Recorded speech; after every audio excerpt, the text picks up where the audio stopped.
In the name of Allah, the most gracious, the most merciful. Welcome to the Whole Tech channel. In this video, we are going to talk about TRIIAC. What is TRIIAC? How does it work? So, if you are curious about this, then keep watching.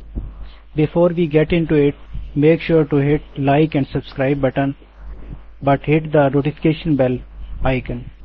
Otherwise, you might miss some of my videos. So let's get started. The TRIIAC is a 3-terminal electronic component. Its 3 terminals are MT1 main terminal 1, MT2 main terminal 2, and gate.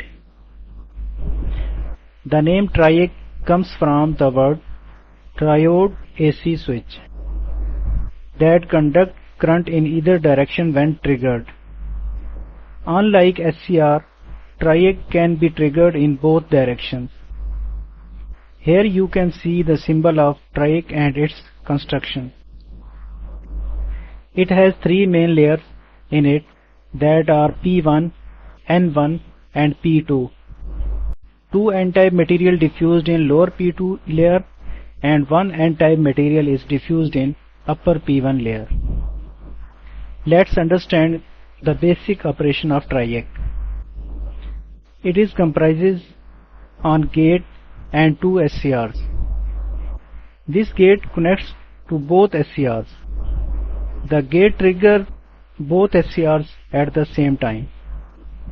When power hits the gate, the TRIIAC is now activated and AC signal generator is also connected to it. When AC signal comes, holes then hits the terminal which is pointing arrow upward and travel to AC signal generator. But they will come back to SCR, which one is pointing to downward, and they go back to signal source. This is how the TRIIAC works. We will discuss modes of operation of TRIIAC in another video. Thanks for watching this video.